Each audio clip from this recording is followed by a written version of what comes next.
Satu, dua, tiga. Assalamualaikum warahmatullahi wabarakatuh. Alhamdulillahirabbil alamin. Innal hamdalillahi nahmaduhu wa nasta'inuhu wa nastaghfiruh wa na'udzubillahi min syururi anfusina wa min sayyiati a'malina. May yahdihillahu fala mudhillalah wa may yudhlilhu fala hadiyalah. Asyhadu an la ilaha illallah wahdahu la syarikalah wa asyhadu anna Muhammadan abduhu wa rasuluh. Pertama-tama marilah kita panjatkan puji dan syukur kita atas hadirat Allah Subhanahu wa taala yang telah memberikan kita kesehatan jasmani maupun rohani sehingga kita dapat menyelesaikan hasil presentasi kami ini dengan semaksimal mungkin. Kedua kalinya, selawat dan salam tak lupa kita haturkan kepada junjungan kita Nabi Muhammad SAW beserta para keluarga, para sahabat dan para pengikutnya hingga yaumil akhir nanti.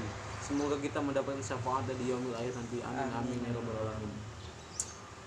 Yang terhormat dosen pengampu Ibu Nabila Zainuri, SPDI MPDI, dan kami di sini akan mempresentasikan hasil kerja kami yang bertemakan Asbab An-Nuzul.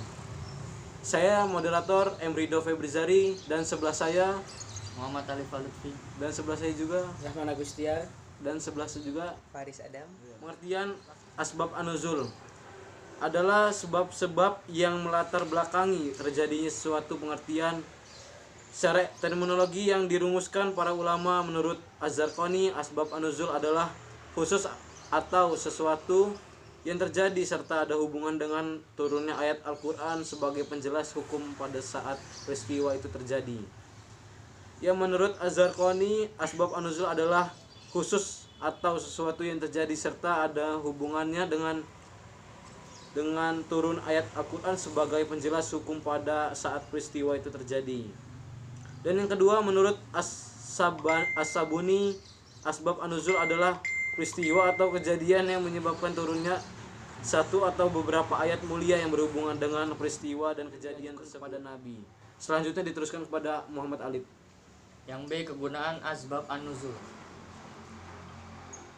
Kegunaan Asbab An-Nuzul antara lain sebagai berikut. Yang pertama, mengetahui hikmah dan rahasia diundangkannya suatu hukum dan perhatian syara terhadap kepentingan umum tanpa membedakan etnik, jenis kelamin, dan agama. Jika dianalisa secara cermat, proses penetapan hukum berlangsung secara manusiawi, seperti penghapusan minuman keras. Misalnya, ayat-ayat Al-Quran turun pada 4 kali tahapan, yaitu surat An-Nahl ayat 16, surat Al-Baqarah ayat 219, surat An-Nisa ayat 43, dan surat Al-Maidah ayat 90 sampai 91. 3 akan teruskan oleh Faris Adam.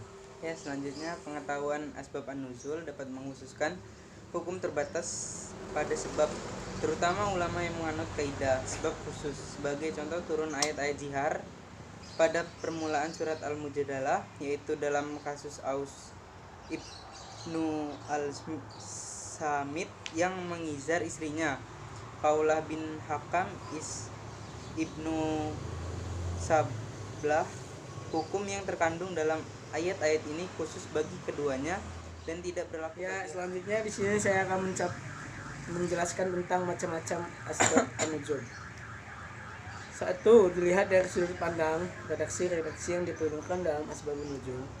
Ada 2 jenis redaksi yang digunakan para perawi dalam mengungkapkan riwayat Asbab An-Nuzul, yaitu syari dan mutahmilah. Redaksi syari artinya riwayat yang sudah jelas menunjukkan Asbab An-Nuzul dan tidak mungkin pula menunjukkan lainnya. Peristiwa berupa kesalahan yang serius, seperti peristiwa seorang yang mengalami sholat sedang dalam keadaan mabuk. Ya, langsung saja kita buka sesi pertanyaan. Ini ada dari rekan-rekan 3 pertanyaan. Kita langsung saja jawab. Yang pertama oleh Faris Adam. Ya. Dipersilakan. Ya, pertanyaan pertama dari Rofifa Nisa. Pertanyaannya, apa itu zihar, dan berikan contohnya dan jelaskan maksud dari contoh tersebut. Nah, jadi zihar itu adalah ungkapan suami yang menyamakan istri dengan ibu kandungnya atau mahramnya seperti adik atau kakak perempuannya. Kata zihar berasal dari kata zahara, yazhara, zahrah, yang berarti punggung, jelas atau terang. Secara terminologi, istilah zihar merupakan sebuah ungkapan suami kepada istrinya yang bermaksud menyamakan anggota tubuh istrinya dengan ibunya. Contohnya, bagiku engkau seperti ibu dan adik perempuanku, atau padaku engkau seumpama dengan ibu dan adik perempuanku. Baiklah, sini saya akan menjawab pertanyaan dari Muhammad Afif Esyarito. Pertanyaannya adalah, apakah setiap turunnya ayat Al-Quran ada asbabun nuzulnya? Baik, di sini saya akan menjawab. Turunnya Al-Quran itu dibagi menjadi dua, yaitu ayat sabibi dan ayat ibtidai.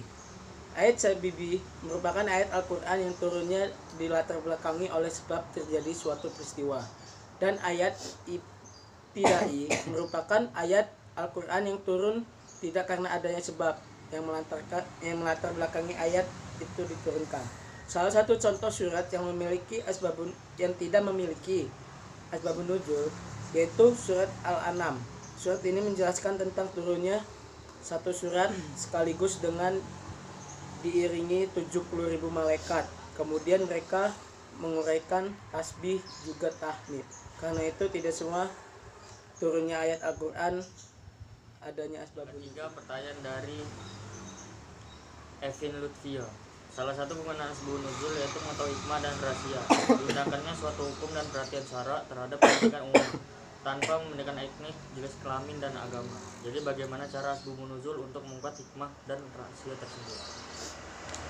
Jawabannya itu untuk menciptakan persatuan dan kesatuan bukan saja antar suku bangsa, tetapi kesatuan alam semesta, kesatuan hidup, kehidupan dunia akhirat, natural dan supranatural, kesatuan ilmu, iman dan rasio, kesatuan kebenaran, kesatuan kepribadian manusia, kesatuan kemerdekaan dan kemerdekaan. Semuanya berada di bawah kesatuan keesaan, yaitu keesaan Allah Subhanahu wa taala. Terima kasih untuk semua rekan-rekan yang telah menjawab. Ya, langsung kita ambil kesimpulannya saja. Kesimpulan asbab an-nuzul itu adalah mengetahui hikmah pemberlakuan suatu hukum dan perhatian syarat terhadap kemaslahatan umum dalam menghadapi segala peristiwa sebagai rahmat bagi umat manusia dan sebagai penjelas hukum pada saat peristiwa itu terjadi. Ya, terima kasih. Sekian hasil presentasi kami. Mohon maaf bila ada kekurangan, dan pada Allah saya mohon ampun. Wabillahi taufiq wal hidayah. Wassalamualaikum warahmatullahi wabarakatuh.